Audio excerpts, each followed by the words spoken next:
Hello friends, मेरा नाम है करण कुमार और आप देख रहे हैं यूट्यूब चैनल करण सुधाकर। दोस्तों, सामाजिक अध्ययन का क्वेश्चन लेकर आए हैं। ज़्यादा क्वेश्चन नहीं है, 20 क्वेश्चन है और ये 3/4/2024 का क्वेश्चन पूछा हुआ है। बार बार क्वेश्चन ये रिपीट होता है, 2025 में भी आएगा। ठीक है, तो देखिए पहला क्वेश्चन क्या है। उत्तम आशा अंतरीप की खोज किसने की थी? 4 ऑप्शन है, कोई एक आंसर इसका सही होगा। बार्थोलोमियो डियाज, ये कहाँ के थे? ये थे पुर्तगाली खोजकर्ता थे। 1488 ईस्वी में इसकी खोज की थी। इसका दूसरा नाम था Cape of Good Hope. Cape of Good Hope इसका दूसरा नाम भी पूछ सकता है एग्जाम में। ठीक है, 1488 ईस्वी में। और इन्होंने जो है दक्षिण अफ्रीका अटलांटिक तट पर स्थित है। ठीक है, वास्को डिगामा जो है भारत की खोज किया था। 1498 में भारत आया था ये। और कोलंबस जो है अमेरिका की खोज किया था। मैगलन जो है फिलीपींस की खोज किया था। ठीक है, 4 ऑप्शन दिया हुआ, ये इसका जो आंसर होगा डी होगा। देखिए चूड़ामन राय किस विद्रोह से संबंधित है? तो ये चेरो विद्रोह। चेरो विद्रोह कहाँ हुआ था? तो ये हुआ था झारखंड में, झारखंड के पलामू क्षेत्र में हुआ था। ठीक है, ये जो यहाँ कहाँ, यह वहाँ के राजा और कंपनियों के विरुद्ध किया गया एक विद्रोह था। ठीक है, अब देखिए संयुक्त राष्ट्र महासभा के अध्यक्ष का कार्यकाल कितना होता है? तो 1 साल का होता है और ये हर जून को इसका अध्यक्ष का चुना जाता है, हर जून महीने में। अब देखिए हर जून को इसका अध्यक्ष चेंज होता है हर साल पे। तो ये कौन सा? महासभा, यानी संयुक्त राष्ट्र महासभा के अध्यक्ष। अगर यही महासचिव पूछ लेता तो ये 5 साल का होता है। महासचिव का कितना होता है? 5 साल का कार्यकाल होता है। ठीक है, अब रॉलेट एक्ट कानून कब आया था? 19 जुलाई 1919 को आया था। इसका आंसर डी होगा। बाड़ाबंदी आंदोलन कहाँ हुआ था? इंग्लैंड में हुआ था। और एल नीनो किस महासागर में उत्पन्न होती है? एल नीनो, 4 ऑप्शन है। प्रशांत महासागर में ये हमेशा उत्पन्न होती रहती है। ठीक है, एल नीनो। ग्लेशियरों के पिघलने और डेल्टा क्षेत्र में बाढ़ आने का कारण क्या हो सकता है? वायु प्रदूषण, जल प्रदूषण या ध्वनि प्रदूषण, या इनमें से कोई नहीं?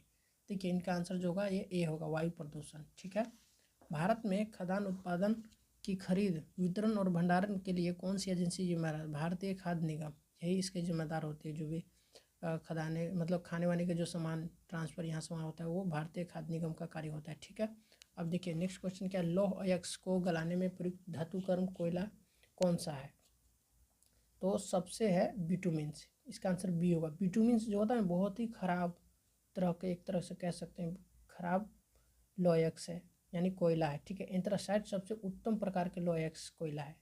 लिग्नाइट भूरा कोयला है। और पीट, भारत में सबसे ज़्यादा पीट लौह अयस्क कोयला पाया जाता है।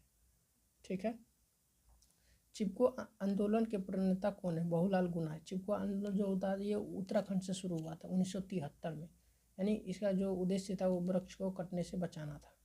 ठीक है, मुंबई हाई क्यों प्रसिद्ध है? खनिज तेल के लिए। इसका ये आंसर होगा। ठीक है, देखिए संसार की सबसे ऊंची सड़क कहाँ पर है? कहाँ पर होगा दोस्तों? संसार का सबसे ऊंचा, तो लद्दाख, यानी उमलिंग ला दर्रा। उमलिंग ला दर्रा भी कह सकते हैं। इसकी जो ऊंचाई है वो 19,300 है। ये लद्दाख में स्थित है। इसका आंसर बी होगा। ठीक है, कोयला किस प्रकार के संसाधन है? अनवीकरणीय है, यानी इसको जलाया जाता है फिर से इसको उत्पन्न किया जा सकता है मनुष्य द्वारा। और जो नवीकरणीय होता है वो सौर ऊर्जा, जो अपने आप ही उत्पन्न हो जाता है। जैसे सौर ऊर्जा, वायु, जल को हम नल से पानी लेते हैं फिर वो अपने आप ही आ जाता है। हम लोगों को कोई ज़रूरत ही नहीं है उसको उत्पन्न करने से, वो अपने आप आ जाता है। तो ऐसे इसको नवीकरणीय बोलते हैं और इसको अनवीकरणीय, जो मनुष्य द्वारा उत्पन्न किया जा सकता है। कोयला अनवीकरणीय है।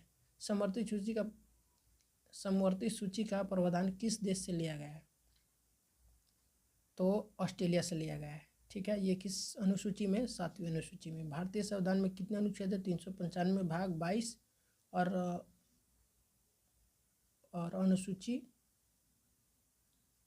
12, अनुसूची 12 और भाग कितना? 22। ठीक है, सर्वोच्च न्यायालय में न्यायाधीशों के कुल स्वीकृति संख्या कितनी है? तो 34 है।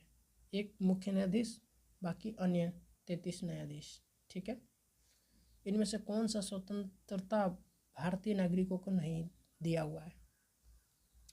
इसका आंसर होगा सी, सरकार नहीं, सी नहीं, बी इसका। सशस्त्र विद्रोह में भाग लेने की स्वतंत्रता ये नहीं दिया हुआ है। भारतीय नागरिकों को नहीं है, तो सशस्त्र विद्रोह में भाग लेने की स्वतंत्रता नहीं है। 88 क्वेश्चन है, निर्वाचन में राजनीतिक दलों के लिए आचार संहिता का निर्माण और उसकी घोषणा कौन करता है? निर्वाचन आयोग करता है। और कौन करता है? निर्वाचन आयोग। किस आधार पर लोकतंत्र को सर्वोत्तम शासन कहते हैं? किस आधार पर? जनमत पर आधारित। क्या होता है? जनमत पर आधारित। इसका आंसर डी होगा।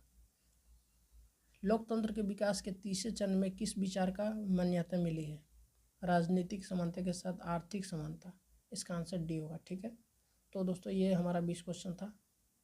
अब हम 3 सेट चल गया, अब चौथा सेट हम लेकर आएंगे। तब तक के लिए जय हिंद।